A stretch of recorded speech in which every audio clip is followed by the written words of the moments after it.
పాపముల నిమిత్తమై సదాకాలము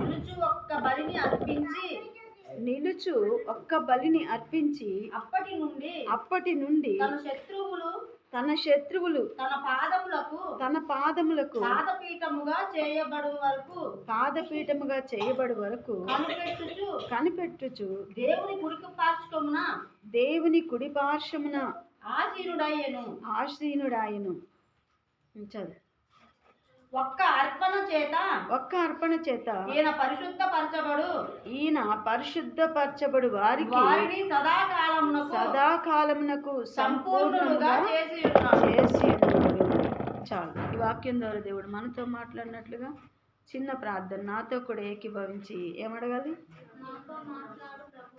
ఈ ఒక్క మాటన్న నోరు తెరిచి మనస్ఫూర్తిగా దేవా నాతో మాట్లాడండి అని అడుగుదాం. కృపా కనికరం గల తండ్రి, ప్రేమ స్వరూపుడమైన మా రక్షణకర్త, మీకు వందనాలు. మీ పరిశుద్ధ పాదముల యొద్ద నిలిచి నన్ను నిస్సహాయురాలని నన్ను సెలవులు మరుగుపరచండి.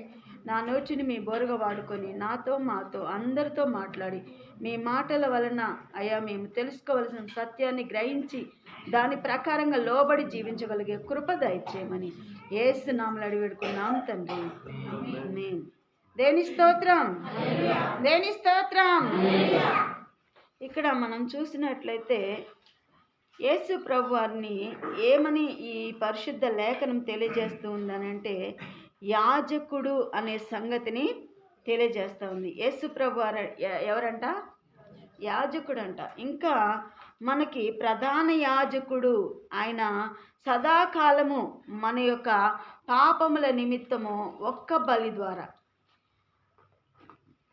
మోషేని దేవుడు ఏర్పరచుకొని అహరోన్ని యాజకుడు నియమించుకొని అహరోను వంశము నుండి వచ్చినటువంటి వారందరూ కూడా యాజకులుగా దేవుడు ఏర్పరచుకొని ఆ అహరోను మొదటి యాజకుడిగా ఏర్పడిన దినము నుంచి బలి అర్పణము జరగడం ప్రారంభమయ్యి యేసుక్రీస్తు వారు మరణించేంత వరకు కూడా బలులు జరుగుతూనే వచ్చాయి.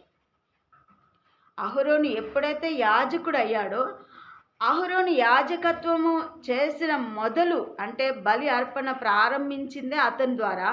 అప్పటి నుండి యేసు ప్రభు చనిపోయేంత వరకు కూడా ఏం జరిగాయి? బలులు జరుగుతూనే ఉన్నాయి. ఒక్క బలితో ఆగిపోలేదు. అహరోను అర్పించిన ఒక్క బలితో ఆగలేదు. కానీ యేసుక్రీస్తు వారు మరణించేంత వరకు బలుల కార్యక్రమం అనేది జరుగుతూనే వచ్చింది. అయితే యేసుక్రీస్తు వారు ఒక్క బలి ద్వారాగా ఆయన ఏం చేయబడ్డాడంట? ఆ యొక్క బలి అర్పణ దేవునికి అర్పించి ఇక మరలా బలి అనేది లేకుండా చేశాడు. ఈయన ఎలాగ ఉన్నాడు అనంటే యాజకుడుగా ఉన్నాడు. ఎలాగున్నాడు ఈయన? యాజకుడుగా. మనకి 9వ అధ్యాయం 10వ అధ్యాయం ఈ 2 అధ్యాయాల్లో మనం గమనించినట్లయితే ఆయన యాజకత్వం మనకి కనబడతా ఉంటుంది. నిజానికి ఈ యాజకుడు ఎవరిని దేవాతి దేవుడు నిర్ణయించాడు అనే లేఖనంలో మనం చూస్తే యాజకుల్ని ఎవరిని చేశాడు అని అంటే యాకోబు కుమారుడైన లేవి వంశాన్ని యాజకత్వం చేసే బాధ్యతని అప్పగించాడు. ఎవరికి చెప్పాలి? ఎవరికి? లేవి వంశములో ఉన్నటువంటి వారికి యాజకత్వము అప్పగించాడు. యేసు ప్రభు వారిని మనం చూస్తే ఏ గోత్రము నుండి వచ్చాడు అని మనం గమనిస్తే ఏ గోత్రం నుంచి? యూదా గోత్రానికి లేవి గోత్రానికి అంటే సంబంధం యాజకత్వం యూదా గోత్రానికి లేదు. లేవి గోత్రానికి మాత్రమే యాజకత్వం చేసేటువంటి బాధ్యత ఉంది. యూదా గోత్రానికి లేదు. కానీ యేసుక్రీస్తు వారిని చూస్తే యూదా గోత్రం వంశపు వాడుగా పిలువబడ్డాడు. కానీ ఏ కార్యక్రమం చేస్తామన్నాడు? యాజకత్వము చేస్తామన్నాడు. అంటే యేసుక్రీస్తు వారు అన్ని గోత్రాలకి మూల పురుషుడిగా కనబడుతూ ఉన్నాడు. ఒక్క గోత్రానికి సంబంధించిన వాడిగా కాకుండా అన్ని గోత్రాలకి సంబంధించిన వ్యక్తిగా మనకి ఈ లేఖనం ద్వారా మనము చూడగలవచ్చు. ఆయన ప్రధాన యాజకుడిగా ఉన్నాడు. ఇంకా ఆయన గురించి మనం ప్రకటనలో చూస్తే రాజులకు రాజుగా ఉన్నాడు. ఎలా ఉన్నాడు? రాజుగా ఉన్నాడు. ఇంకా ఆయన చూస్తే ప్రభువులకు ప్రభువుగా ఉన్నాడు. కాబట్టి ఆయన రాజుగా ఉన్నాడు, ఆయన యాజకుడిగా ఉన్నాడు, ఆయన యూదా గోత్రానికి ఆ యొక్క యూదా గోత్రపు సింహంగా కూడా ఉన్నాడు. అలాగా యేసుక్రీస్తు వారు మనకి కనబడుతూ ఉన్నారు. కానీ మనము ఈ ఒక్క విషయాన్ని మనం చూద్దాం. ఆయన యాజకుడిగా ఎలాగున్నాడు, రాజుగా ఎలాగున్నాడు, అలా ఉండడానికి ప్రధాన అంశం ఏంటి, ప్రధానమైనటువంటి ముఖ్య విషయం ఏంటి అని మనం చూసినట్లయితే మనల్ని కూడా ఏమంటూ ఉన్నాడంటే అదే చూసినట్లయితే చూడండి, పేతురు రాసినటువంటి మొదటి పత్రిక, పేతురు రాసిన మొదటి పత్రిక 2వ అధ్యాయము 9వ వచనం. అయితే మీరు చీకటిలో నుండి ఆశ్చర్యకరమైన తన వెలుగులోనికి మిమ్మల్ని పిలిచిన వాని గుణాతిశయములను ప్రచురము చేయి నిమిత్తము ఏర్పరచబడిన వంశమును, రాజులైన యాజక సమూహమును, పరిశుద్ధ జనమును, దేవుని సొత్తైన ప్రజలనై ఉన్నారు. దేవుని స్తోత్రం. ఇక్కడ మనం గమనించినట్లయితే ఇవన్నీ మొదటిగా యేసుక్రీస్తు వారికి వర్తించినటువంటి మాటలుగా మనకి కనబడుతున్నాయి. ఇక్కడ మనం చివరి మాట ఏముంది అని అంటే దేవుని సొత్తైన ప్రజలు మనల్ని చెప్తూ ఉన్నాడు. ముందుగా యేసుక్రీస్తు వారు ఎవరి సొత్తు? దేవుని సొత్తు, దేవుని కుమారుడు. అవును కదా? ఆయన ఏదైతే పిలువబడ్డాడో, ఆయన ఏదైతే కలిగి ఉన్నాడో దాన్నంతటిని కొంచెం కూడా తీసివేయకుండా దాన్నంతటిని మనకు కూడా ఆపాదించాడు. దేవుని స్తోత్రం. ఎంత గొప్ప ప్రేమమైనడు కదా, అవునా కదా? ఇలాగా ఎవరైనా ఇవ్వగలరా? అంటే ఒక తండ్రి కుమారుడికి ఏ విధంగా అయితే తన సమస్తాన్ని ఇచ్చినట్లుగా వారసత్వంగా తన కుటుంబంలో ఏదైతే తన సంపాదన ఉందో అంతటినీ కుమారుడికి ఇచ్చినట్లుగా అంతకంటే శ్రేష్టమైనటువంటి యాజకత్వము, ఇంకా అంతకంటే శ్రేష్టమైనటువంటి వారసత్వము, అంతకంటే శ్రేష్టమైనటువంటి రాజరికము దేవాతి దేవుడైన యేసుక్రీస్తు వారు మనకి ఇస్తూ ఉన్నాడు. ఇక్కడ మనం చూస్తూ ఉన్నాం. ఏమని చూస్తూ ఉన్నాము? ఆయన గుణాది చేయములు ప్రచురము చేయి నిమిత్తము ఏర్పరచబడిన వంశం. యేసుక్రీస్తు వారు ఏర్పరచబడినటువంటి వంశం నుండి వచ్చాడు. ఏ వంశము? యూదా గోత్రపు వంశము. ఏర్పాటు చేసుకున్నాడు దేవుడు యూదాని. ఆ ఏర్పాటు చేసుకున్నటువంటి యూదా యొక్క గోత్రము నుండి, ఆ వంశము నుండి యేసుక్రీస్తు వారు వచ్చారు.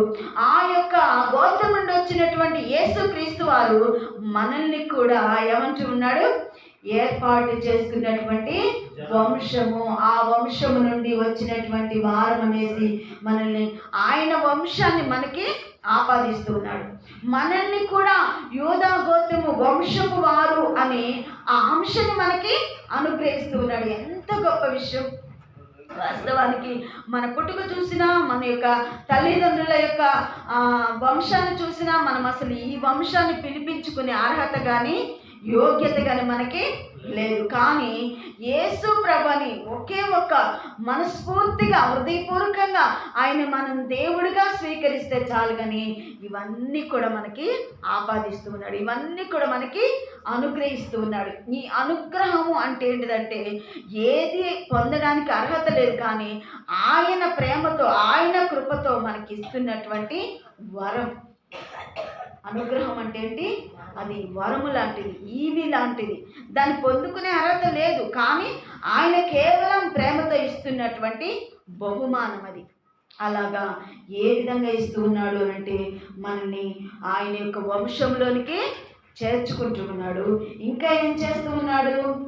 ఒకప్పుడు వంశము, ఇంకా రాజు, ఇంకా ఏం చేశాడు? మనల్ని రాజులను చేసేసాడు. అంటే ఆయన ఎవరు అంటే రారాజు. ఆయన ఎవరు? రారాజు. ఆ రారాజుకి మనం కూడా ఏమైపోయాము? రాజులంగా మారిపోయాము. ఇంకా ఏం చేస్తూ ఉన్నాడు? యాజక సమూహం. నిజంగా లేవి గోత్రమునికి మాత్రమే యాజకత్వం ఉంది, ఇంకెవరికి లేనే లేదు. కానీ ఈరోజు ఏమన్నా కులం అనేది, మతం అనేది, జాతి అనేది, రంగు అనేది, భాష అనేది ఏమన్నా తారతమ్యం ఉందా? అన్ని భాషల్లో మాట్లాడేవారు యాజకులు ఉన్నారా లేదా? అన్ని రకాల రంగుల్లో ఉన్నవారు యాజకులు ఉన్నారు. అన్ని దేశాలలో ఉన్నటువంటి దేశ దాని యొక్క తారతమ్యం కూడా లేకోకుండా అన్ని దేశాలలో కూడా యాజకులు ఉన్నారు. చదువు విద్యావంతులు మరి చదువు లేని వారు అనే తారతమ్యం కూడా లేకోకుండా యాజకులు ఉన్నారు. ధనవంతులు దరిద్రులు అనే తారతమ్యం లేకోకుండా యాజకులు ఉన్నారా లేదా? అన్ని క్వాలిఫికేషన్లో అన్ని రకాలుగా అన్ని దానిలలో యాజకులు అనేవాళ్ళు ఉన్నారు. దేవుడు ఎంత గొప్ప దేవుడు! దేవాది దేవుడు ఏ విధమైనటువంటి యాజకత్వాన్ని ఏ విధంగా మార్చేసి మనల్ని యాజకులుగా చేసేసాడు. ఇందులో యాజకులుగా ఉండే అర్హత మనకుందా? మనం పరిశీలన చేసుకోవాలి. యాజకుడు అంటే ఇక్కడ నిలబడి వాక్యం చెప్పే వాళ్ళు ఒక్కళ్ళే కాదు, దేవుడు ఏర్పరచుకున్న ప్రతి ఒక్కరిని యాజకుడు అంటున్నాడు. దేవుని స్తోత్రం. ఎందుకు యాజకుడు అంటున్నాడంటే మనకి మొదటి మాటలోనే కనబడుతుంది. ఎందుకు ఎక్కడి నుంచి మనల్ని పిలుచుకున్నాడంట? చీకటిలో నుండి పిలుచుకున్నాడంట. చీకటిలో నుండి ఎలాంటి వెలుగులోకి పిలుచుకున్నాడంట? ఆశ్చర్యకరమైన తన వెలుగులోనికి. ఆశ్చర్యకరమైన వెలుగు. ఆ వెలుగు ఎన్నడూ చూడనటువంటి వెలుగు.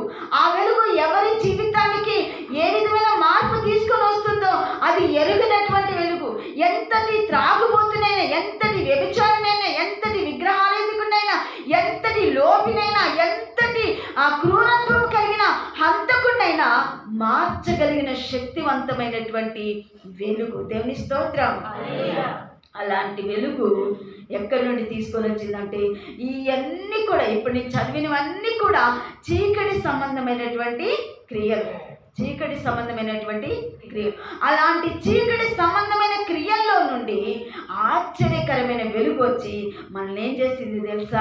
అద్భుతంగా మార్చేసింది. దేవుని స్తోత్రం. ఒక నూతన వ్యక్తిగా మార్చేసింది.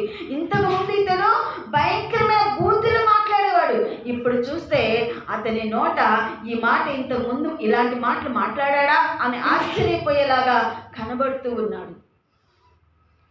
ఇప్పుడు ఎవరైనా అంతటి భయంకరమైన బూతులు మాట్లాడుతున్నా అతడు నోరు విప్పి మరలా అలాంటి మాట అనట్లేదు. ఎంత గొప్పగా మార్చేసింది. అందుకనే ఆ వెలుగు ఎలాంటిదంట? ఆశ్చర్యకరమైన వెలుగు.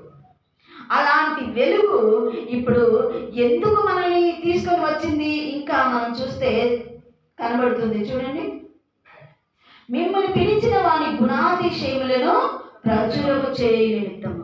ఏ దానికంట?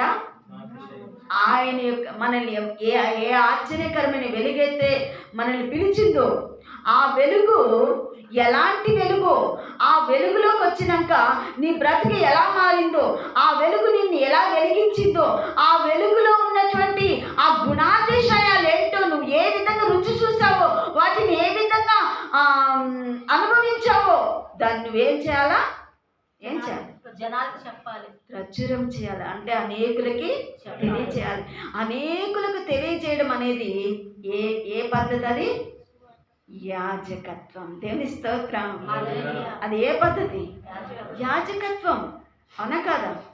యాజకత్వం. నువ్వు అది తెలియజేస్తున్నప్పుడు అవతలి వ్యక్తిలో ఏమవుతుందంటే పశ్చాత్తాప హృదయం, అంటే బలి అర్పణ జరుగుతుంది. అతనిలో ఆ మార్పు అనేది ఏదైతే ఉందో అవన్నీ కూడా తను మార్చుకోవడానికి బలిగా తను నలిగిపోతూ ఆ బలి అర్పణ, ఆ రక్తమును చిందించిన రీతిగా తను మారుతూ ఉంటాడు. అది నువ్వు యాజకుడిగా మారినట్లు. నువ్వు యాజకుడిగా తనకు తెలియజేస్తున్నప్పుడు తనలో జరుగుతున్న ఆ మార్పు అంతా కూడా బలి అర్పించినట్లే, బలియాగము చేయించినట్లే. ఆయన నలిగిపోతున్న ఆ హృదయము దేవునికి అర్పణగా అర్పించబడుతున్నట్లే. అలా చేస్తున్న నీవు ఏమవుతున్నావంటే యాజకుడివిగా మారుతున్నావు. అలాంటి యాజకత్వంలోనికి నిజంగా ఈరోజు నేను ఉండగలుగుతున్నామంటే ఎంత ధన్యత! అవునా కదా? ఎంత గొప్ప ధన్యత! నేను ఈ లేఖనం, ఈ అధ్యాయం చదువుతూ ఉన్నప్పుడు దేవుని యొక్క యాజకత్వం ఈ విధంగా అని నేను ఆలోచనలోకి వెళ్తూ ఉన్నాను. ఇంకా పూర్తిగా దాన్ని నేను అవగాహన చేయలేదు, కానీ సమయం ఇచ్చేసరికి దీన్ని చెప్పాలి అనే ఆలోచన నాకు కలిగింది. వాస్తవానికి ఇది ఇంకా నేను ఎక్కువ ధ్యానం చేయాలనుకుంటున్నాను. దేవుని సన్నిధిలో యాజకులం కాదు, కానీ యాజకులుగా మనల్ని మార్చేశాడు. యేసుక్రీస్తు వారి యాజకుడు కాదు, యూదా గోత్రములో జన్మించాడు, కానీ ఆయన యాజకుడిగా ఎలా మారాడు? ఆయన యాజకుడిగా ఎలా మారాడు? ఆయన యాజకుడిగా మారడానికి గల కారణం ఏంటి అనంటే, తండ్రి దగ్గరికి వెళ్ళగలిగిన శక్తి ఎవరికి ఉంది చెప్పండి? ఎవరికి ఉంది? అహరోను వంశానికి ఉందా? కేవలం అతి పరిశుద్ధ స్థలంలోకి వెళ్ళే అధికారం మాత్రమే వాళ్ళు పొందగలిగారు, కానీ అది బాహ్యంగా కనిపించేటువంటి మందిరము, ఆ మందిరంలో ఉన్నటువంటి అతి పరిశుద్ధ స్థలానికి సంవత్సరానికి ఒక్కసారి మాత్రమే వెళ్ళగలిగే యోగ్యతను, అర్హతను పొందారు. కానీ పరమ తండ్రి అయినటువంటి పరలోక రాజ్యానికి వెళ్ళగలిగే అర్హత మాత్రము యాజకునికి లేదు, ఈ యొక్క భూమి మీద ఉన్నటువంటి మానవ శరీరానికి. అయితే మరి ఎవరికి ఉంది అనంటే, యాజకుడిగా మారిన యేసుక్రీస్తు వారికే ఉంది. దేవుని స్తోత్రం. ఆయన యాజకుడిగా ఎందుకు మారాడు అంటే, ఇక్కడ బాహ్యంగా చూపించినటువంటి ఈ బలి మనుషులకి శాశ్వతమైన పరిష్కారం కలగట్లేదు, శాశ్వతమైన నివారణ దొరకలేదు. కాబట్టి ఆయన రక్తం, అది పరిశుద్ధమైన రక్తం, అది సజీవమైన రక్తం, అది నిరంతరం నిలిచేటువంటి రక్తం. ఆ రక్తమును ఆయనే అర్పించాడు. ఆయన రక్తాన్ని ఆయన చేతులతో స్వతహాగా దాన్ని పట్టుకొని ఎక్కడికి వెళ్ళిపోయాడు? పరలోకమందున్న తండ్రి దగ్గరికి వెళ్ళిపోయాడు. అక్కడ ఎలా చెప్పగలుగుతున్నావు అక్క ఈ మాట అని మీరు అంటే, మనకి వాక్యమే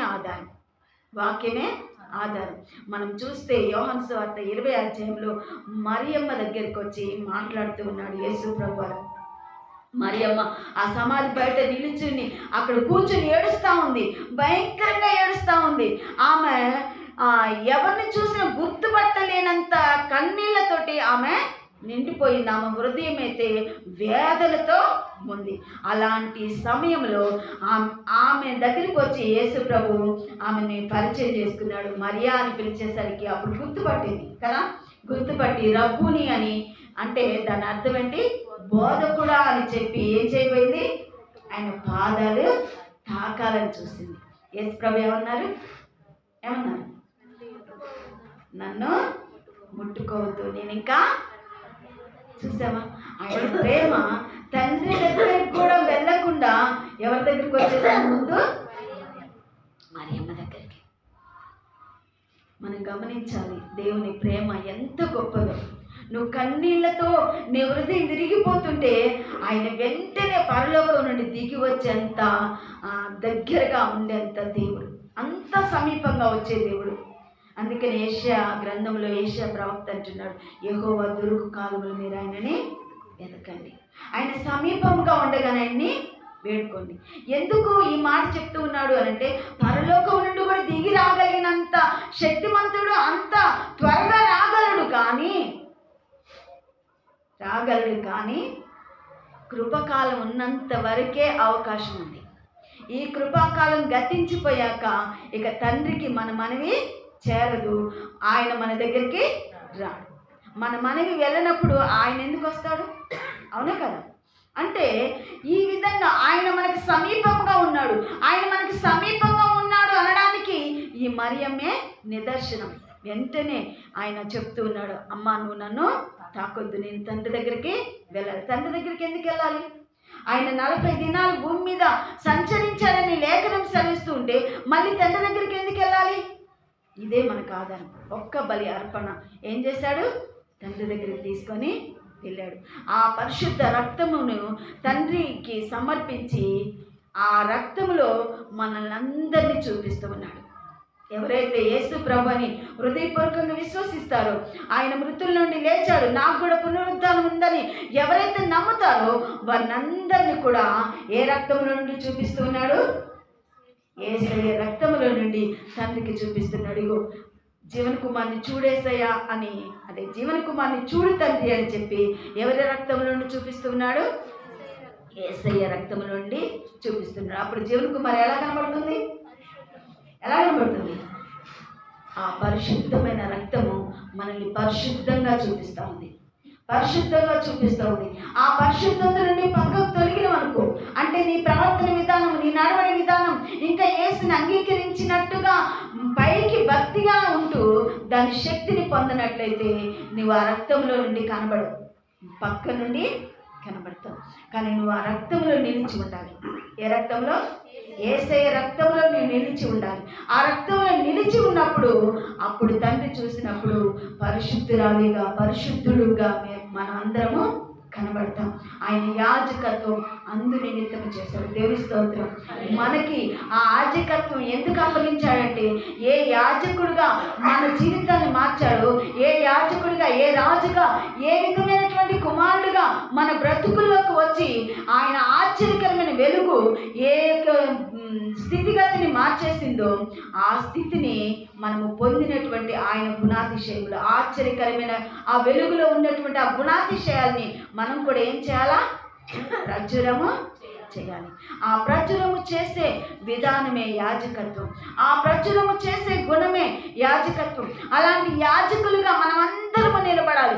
ఎవరి కోసం అనంటే నశించిపోతున్న వారి కోసం, నశించిపోతున్న వారిని ప్రభువులోకి నడిపించడం కోసం దేవుడు మనల్ని యాజకులుగా చేశాడు. ఇంకా ఏం చేశాడంట? పరిశుద్ధ జనం. ఎలాంటి జనం అంట మనం? పరిశుద్ధ జనం. ఇంకా ఎలాంటి వారమంట? దేవుని సొత్తైన ప్రజలం. అలా ఉన్నామా? ప్రశ్నించుకున్నాం. అలా ఉన్నామా? అలాగే యాజకులుగా మనం ఉన్నామా? అలాగే రాజులుగా, రాజకుమారులుగా, రాజకుమార్తెలుగా అనిపించుకునగలిగిన విధంగా మనం ఉన్నామా? ఉన్నామా? చెప్పండి, ఉన్నామా?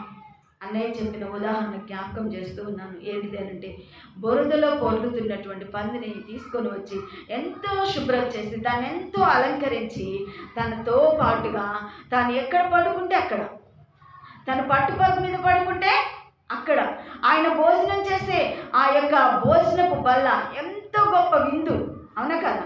అది ఎంత ఆనందదాయకమైన విందు. అలాంటి విందుతో దాన్ని కూడా తినేలాగా చేస్తూ దాన్ని కూడా అన్నిటిలలో దానికి భాగాన్ని అనుగ్రహించి దాన్ని ఎంత అల్లారుముద్దుగా చూసుకుంటుంటే చివరికి అది బురద గుండెను చూసి ఏం చేసింది? అలా ఉన్నామా మనం? దేవుడైతే మనకి ఎంతో ఆధిక్యత ఇచ్చాడు. ఎంత గొప్ప ఆధిక్యత అంటే అసలు అది ఎవ్వరు కూడా భూమి మీద ఇవ్వలేనటువంటిది, ఎవ్వరు ఇవ్వలేనటువంటిది. తల్లి ఒక కొడుకుని నమ్మలేనటువంటి స్థితి, అవునా కదా? భర్త భార్యని నమ్మలేని స్థితి, భార్య భర్తని నమ్మలేనటువంటి స్థితి. కానీ దేవుడు మారిస్తే అందరికీ చూపించే స్థితి. దేవుని స్తోత్రం. అందరికీ ప్రత్యేకంగా ఉన్నాడు. ఈయన నిజముగా మారాడు. ఇతని యొక్క బ్రతుకు ఇంతకు ముందులాగా లేదు అని పరోక్షంగా చూడగలిగేంత ఆ నిదర్శనాన్ని ఇచ్చే విధంగా మన బ్రతుకుల్లో కార్యాన్ని చూపించి కార్యరూపము దాల్చేలాగా చేసి నిదర్శనంగా చూపిస్తూ ఉన్నాడు, ప్రత్యక్షంగా చూపిస్తూ ఉన్నాడు. పాత బ్రతుకులో ఉన్న వ్యక్తిని, ఇప్పుడు మారినప్పుడు ఉన్న వ్యక్తిని మనకి ఎంతగా అంటే ఆ కళ్ళకు కట్టినట్టుగా ఆ బ్రతుకు మార్చి చూపిస్తూ ఉన్నాడు. అలా మార్చగలిగిన శక్తి ఒక భార్యకి లేదు, ఒక భర్తకి లేదు, ఒక తల్లికి లేదు, ఒక తండ్రికి, ఎవరికి లేదు. కానీ ఎవరికి ఉంది? యేసుక్రీస్తు వారికి ఉంది. ఆ యేసుక్రీస్తు వారు నేను అంత అపరూపంగా మార్చాక మళ్ళీ నువ్వు బురద వైపు చూడకూడదు, బురద వైపు చూడకూడదు. అలాగా చూడనటువంటి భక్తిని మనం కలిగి ఉండాలి. ఎలాంటి భక్తి అంటే శక్తితో కూడిన భక్తి. పేతురు అంటున్నాడు, ఆ భక్తి ఎలా ఉండాలంట? శక్తితో కూడిన భక్తి. అలాగే కాదు, ఇంకా పేతురు అంటున్నాడు, ఆయన ప్రతిది కూడా ఆయన అడుగు జాడల్లో మనం నడవాలని. ఆయన మాదిరి, ఆయన దైవత్వము ఎందుకు భూమికి దిగొచ్చింది అని అంటే, మనము ఎలా నడుచుకోవాలో, ఎలా ప్రవర్తించాలో మనకెవరు లేదు చెప్పేవాళ్ళు ఉన్నారు. కానీ నువ్వు చెప్తావు కానీ నువ్వు చెయ్యవు. ఎలా ఉంది ఈ లోకమంతా? చెప్తావు కానీ చెయ్యవు.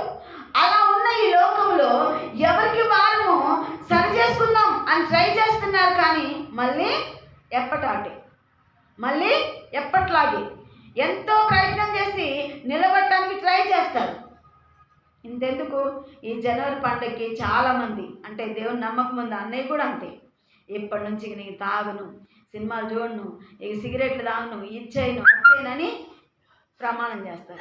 ఆ ఒక్కరోజు ఒగ్గబట్టుకొని ఉంటారు, రెండో రోజు ఒక్కటేలే ఎవరికి తెలియకుండా అని అనుకుంటారు. ఇక 2, 3 ఇట్లా అయిపోతే అందరికీ తెలిసేలాగా మళ్ళీ మామూలే. అంటే వాళ్ళు చెప్పుతులే కానీ చెయ్యరు అనే ప్రపంచం మనం అందరం అందులోనే ఉన్నాం. ఎందుకంటే పాపం అలాంటిది, పాప స్వభావం అలాంటిది. కాబట్టి ఆ పాప స్వభావము అది పోగొట్టలేదు, మనకు మనంగా పోగొట్టుకోవాలనుకుంటే కుదరట్లేదు. కానీ అది ఎలాగ పోవాలి, ఎలాగ తీసేయాలి అని అంటే దైవత్వమే దిగువచ్చి ఆ యొక్క మాదిరి ఏ విధంగా నడుచుకోవాలో, ఎలా చెయ్యాలో, ఎలా ఉండగలమో ఆయన మనకి మాదిరిగా నిలబెట్టి చూపించిపోయాడు. దేవుని స్తోత్రం. మానవుని ఆకారంలో ఆయన వచ్చి మానవ శక్తి కూడా ఈ యొక్క శక్తి ఉంది, ఇలా జీవించగలిగే శక్తి నా ద్వారా మీకు అనుగ్రహిస్తున్నానని చెప్పి ఇప్పుడు మనం ఆయన నమ్మితే చాలు, ఆ శక్తి మనలోనికి వస్తుంది. ఆ శక్తిని పొందుకున్నాక మనం దేని వైపు చూడకూడదు, ఆ శక్తిని కలిగి ఆ శక్తిని గురిగా పెట్టుకొని మనం వెళ్ళాలి. అందుకనే పౌలు చెప్తూ ఉన్నాడు, నేను గురి యొద్దకి గురి అని చెప్తూ ఉన్నాడు. ఎందుకనంటే మన చూపులు పక్కకి వెళ్ళకూడదు, మన చూపులు ఇటువైపు వెళ్ళకూడదు, ఎటువైపు వెళ్ళకుండా మన గురి యేసు మాత్రమే ఉండాలి. మనిషిని చూస్తే మనం తప్పిపోతాం, ఎందుకంటే మనిషి స్వభావమే పాప స్వభావం. ఏదో ఒక విషయంలో అపరాధిగా మారుతూ ఉంటాడు, ఒప్పుకుంటాడు, విడిచిపెట్టాడు. అది నీకు తెలియదు, నువ్వేమనుకుంటావు, ఫలానా తప్పు చేశాడు, నేను చూశాను అనుకుంటావు. కానీ నేను ఒప్పుకొని విడిచిపెట్టింది నీకు కనబడదా, నీకు తెలిసిందా? నాకు తెలియదు. ఎవరికి తెలుసు? దేవుడికి తెలుసు. కాబట్టి మనం ఎవరిని అంచనా వేయలేదు, ఎవరిని తప్పుపట్టి మనము చూడకూడదు. అందుకనే దేవుడు చెప్తూ ఉన్నాడు, మీరు తీర్పు తీర్చకూడదు, అప్పుడు మిమ్మల్ని గురించి తీర్పు తీర్చబడదు. అందుకని ఎవరిని మనం లక్ష్య పెట్టకూడదు, ఎవరి వైపు చూసి మనం అడుగులు వేయకూడదు. ఎందుకంటే అందరిలోనూ పాప స్వభావం ఉంది. అందుకే మనుషుల వైపు కాదు, కానీ మనం గురి ఎవరై ఉండాలి? దేవుడై ఉండాలి. ఆయనే మనకు మాదిరి, ఆయనే మనకు రాజు, ఆయనే మనకు ప్రభు, ఆయనే మనకు యాజకుడు, ఆయనే మనకు పరిశుద్ధత కలిగినటువంటి దేవుడు. ఆయన అడుగు జాడలు మనం మాదిరి పెట్టుకొని ముందుకు వెళ్తే మనం కూడా ఏమవుతామంట? యాజకులం అవుతాం, పరిశుద్ధపరచబడతాం, ఆయన సొత్తైన ప్రజలంగా ఉంటాం, ఆయన యొక్క కుమారులైన రాజకుమార్తెలంగా మారుతాం. కాబట్టి అందుకే మనందరినీ కూడా యాజకుని చేయగలిగిన శక్తి దేవాది దేవుడికి ఉంది. ఆయన యాజకుడిగా మారాడు, మనందరినీ కూడా ఏం చేశాడు? యాజకులు చేశాడు. నిజానికి మనకి యాజకత్వం చేసే అర్హత కానీ యోగ్యత కానీ ఏం మాత్రం కూడా లేదు. తండ్రి అయిన దేవుడు యాజకుల్ని అని నిర్ణయించింది లేవి గోత్రాన్ని మాత్రమే. కానీ ఈరోజు అందరూ యాజకులు అయ్యారు అని అంటే దానికి కారణం యేసుక్రీస్తు వారు. దేవుని స్తోత్రం. ఆ యేసుక్రీస్తు వారు యాజకులు ఎందుకు అయ్యాడు అంటే పరలోకపు తండ్రి దగ్గరికి వెళ్ళగలిగిన శక్తి ఆయనకు మాత్రమే ఉంది కనుక ఆయన యాజకుడిగా మారి ఆయన రక్తాన్ని తండ్రి దగ్గరికి తీసుకొని వెళ్ళాడు కనుక ఆయన యాజకుడు అయ్యాడు. ఆయన యాజకత్వం మనందరికి ఇచ్చి అనేకుని ప్రభు దగ్గరికి నడిపించడం ద్వారా మనల్ని యాజకులుగా చేస్తున్నాడు. ఇటువంటి ధన్యకరమైన జీవితాన్ని పొందిన మనము ఏ విధంగా ఉంటున్నాం? నిజమైన యాజకులుగా జీవిస్తున్నామా? రాజకుమారుడు ఉందా ఉంటది, వారి యొక్క దర్పం ఉంటది. రాజు అని అంటేనే అదొక దర్పం. ఆ యొక్క టీవీ తనం, వాళ్ళ యొక్క నడవడిక విధానం కానీ, మాట తీరు కానీ, వారి యొక్క వస్త్రధారణ కానీ సమస్తమును పరిశీలన చేస్తే వారి యొక్క గొప్పతనం అన్ని విషయాల్లో కనబడతా ఉంటుంది. అలాగ మనం ఉన్నామా? మన మాటలు ఉన్నాయా? మన చూపులు ఉన్నాయా? మన ఆలోచనలు నేను ఇంతకుముందు కూడా చాలాసార్లు చెప్పాను, మన ఆలోచనలు అనేక రీతిలో వెళ్ళిపోతుంటాయి. కానీ అవి గూడు కట్టుకునేలాగా వాటి మీద మన దృష్టిని, మన మనస్సుని నిలిపి దాని లోతుల్లోకి వెళ్ళి ఆలోచనలో మునిగిపోకూడదు. పాపం చేసే ఆస్కారం కలిగింది. కానీ ఏ ఆలోచన చెడు వస్తుంటే, ఏ తప్పిదమైనటువంటివి ఆ తలంపులు ఏమైనా వస్తూ ఉంటే వాటిని ఏం చేయాలి? ఏసు రక్తమే చేయమని దాన్ని తరిమి కొట్టాలి. మన తల మీద గూడు కట్టుకునే అవకాశాలు పక్షికి మనం ఇస్తామా? ఇవ్వము. అవి వస్తాయి, మన తల మీద పైనుంచి ఎన్నో ఎగిరిపోతూ ఉంటాయి, కానీ మన తల మీద గూడు కట్టుకునేలాగా మనం మాత్రం అవకాశము ఇవ్వం. అలాగా వచ్చిపోయి